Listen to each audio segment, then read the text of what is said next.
Traditional મીઠાઈ છે, તો આજે આપણે બનાવીશું એ રીતે કે જેમાં ઘીનો ઉપયોગ પણ નહીં થાય અને ફરાળમાં પણ લઈ શકશો. એટલો અંદરથી સોફ્ટ કે મોંમાં જતાં ઓગળી જાય. 3 કલરવાળો અને એકદમ સરસ જાળીદાર. એટલી સહેલી રીતે બનાવીશું કે કોઈ પણ વ્યક્તિ બનાવી શકે. તો ઘી વગર બનતો હોવા છતાં આટલો ટેસ્ટી એન્ડ આટલો ડિલિશિયસ મેસૂબ કઈ રીતે બની શકે? તો ચલો મારી સાથે આ રેસીપી બનાવવાની શરૂઆત કરીએ.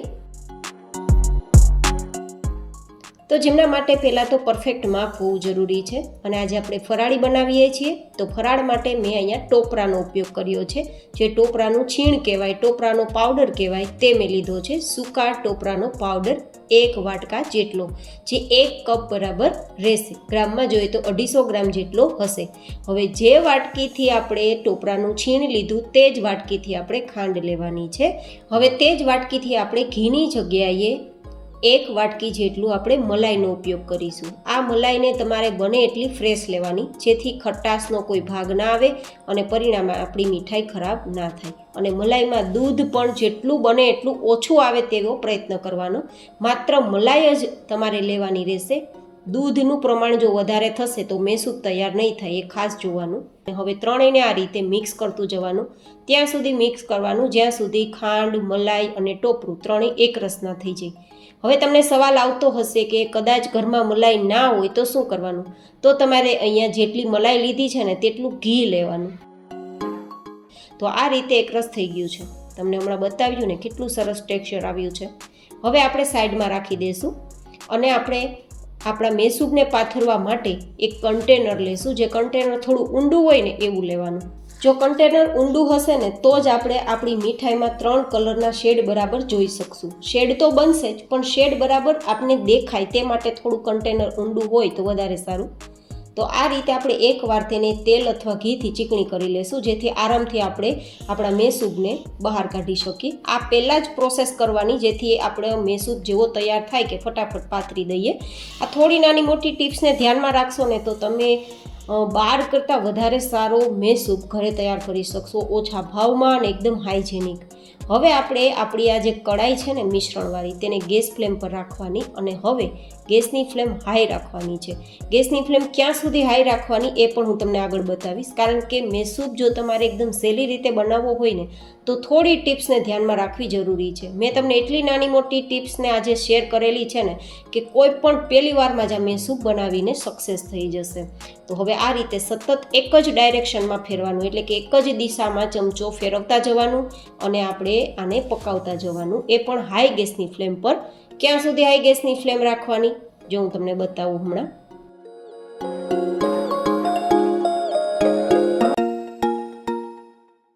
જો અત્યારે જો ચમચામાંથી ધાર કરીએ ને તો એક ધાર નીચેની તરફ જાય છે.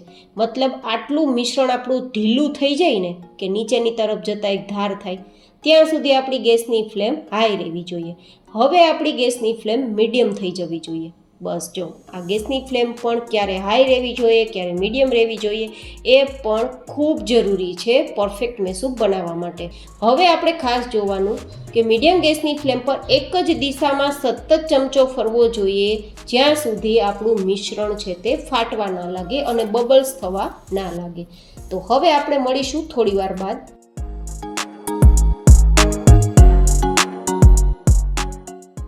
હવે જો હું તમને 2 મિનિટ પછી બતાવી રહી છું. જો આ બબલ્સ જે થાય છે ને અત્યારે, એ બબલ્સ બધા જ જાડી બનવાની તૈયારીમાં છે. જેમ જેમ હવે તમે ચલાવતા જશો ને તેમ બબલ્સ બધી જ જાડી બનતી જશે. અહીંયા ખાસ ધ્યાન રાખવાનું કે હવે તમારે ચમચો ચલાવવાનું છોડવાનું નથી અને હવે ચમચો ચલાવવાની સ્પીડ પણ વધારવાની રહેશે. એટલે કે એકદમ ઝડપથી તમારે ચમચો ચલાવવાનો, એ પણ એક જ દિશામાં, જેથી તળિયે પણ ના બેસે અને ફટાફટ જાડી પડે. જુઓ તમે, જેવા જેવા બબલ્સ થતા જાય છે ને તેવી જાડી પડતી જાય છે.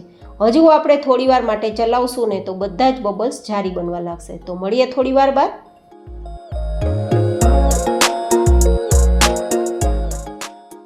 હવે 5 મિનિટ પછી હું તમને પ્રોસેસ બતાવું છું કે બધા જ બબલ્સની જારી થઈ ગઈ છે અને પરિણામે પહેલાંનું જે ટેક્સચર ઢીલું હતું ને એ હવે ઘટ થવા લાગ્યું છે અને ઘટ થતાં એકદમ કડાઈને છોડવા લાગ્યું છે. હવે સતત ચમચો ચલાવવાનો છે, નહીં તો આ મિશ્રણ તળિયે બેસી જશે અને બળી જશે. તો હજુ આપણો મેસૂબ તૈયાર નથી થયો. હજુ પણ આપણે 1-2 મિનિટ માટે કૂક કરવું પડશે. જાડી પડી ગઈ છે પણ હજુ પરફેક્ટ જાડી નથી પડી, તો હજુ આપણે થોડીવાર માટે ચલાવીશું અને પછી ફરીથી મળીશું.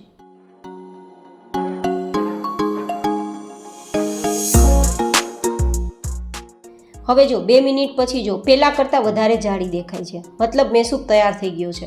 હવે આ મેસૂબ તૈયાર થયો છે કે નહીં કેમ ખબર પડશે? એ જાતે જ છે ને ફૂલીને ઉપર આવવા લાગશે. જેમ જેમ ઉપર આવવા લાગે ને તેમ સમજવાનું મેસૂબ તૈયાર થઈ ગયો છે.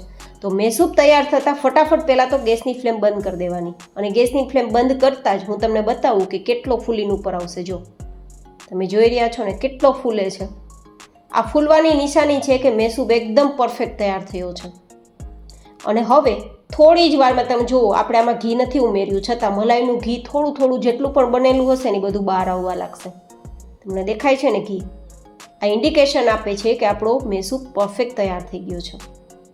હવે આપણે ફટાફટ આપણે જે કન્ટેનર ચીકણું કરીને રાખ્યું ને તેમાં પાથરી દેશું. અને પાથર્યા બાદ પણ આપણે ચમચાથી નથી ચલાવવાનું, અથવા તો કન્ટેનરને પણ નથી ચલાવવાનું, એની જાતે કન્ટેનરમાં ફેલાવા દેવાનું છે. જો આપણે થોડું પણ ચલાવશું ને તો જારી પડેલી છે ને એ બધી જ બેસી જશે. તો એ કાંઈ કરવાનું નથી, માત્ર ઢાંકી દેવાનું છે. ઢાંકશો ને તો અંદરના ગરમાળાના કારણે એકદમ સરસ જાડી છે તેમાંથી કલર છૂટો પડશે ગરમ ઘીના કારણે, અને કલરફુલ આપણો મેસૂબ તૈયાર થશે. આપણે આમાં કોઈ પણ પ્રકારના પિસ્તા કે એલચી કે કંઈ ઉમેરવું હોય તો ઉમેરી શકો. હું તો માત્ર ગાર્નિશિંગ માટે પિસ્તાનો ઉપયોગ કરું છું, ડેકોરેશન માટે. જો કે અંદર ચીપકવાના છે જ નહીં, કારણ કે આપણે દબાવી નથી શકવાના. અને ફ્લેવર માટે હું એલચી નથી ઉમેરતી, કારણ કે મને ટોપરાનો જ ફ્લેવર પસંદ છે. તો હવે કવર કરી દઈશું. હવે આપણે 15 મિનિટ બાદ મળશું.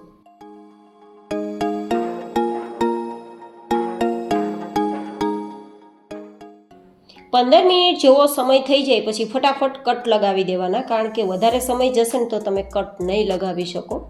તો આપણે ચોઈસ પ્રમાણે પહેલાં તો ટુકડા કરી લઈએ. જેવો તમે ગરમા ગરમ મેસૂબ પાથરો કે તરત જ કટ નથી લગાવવાના, નહીં તો જાડી બધી બેસી જશે. 15 મિનિટ પછી જ કટ લગાવવાના. હવે કટ લગાવ્યા બાદ પણ આપણે ફરીથી ઢાંકી દઈશું, જેથી અંદરનો ગરમાળો એમ જ રહે અને આપણો મેસૂબ પરફેક્ટ કલરફુલ તૈયાર થાય. ક્યાં સુધી ઠંડો થવા દેવાનો છે? એકદમ પરફેક્ટ, આપણે અડીએ તો પણ આપણે ગરમ ના લાગે ને ત્યાં સુધી ઠંડો થવા દેવાનો છે.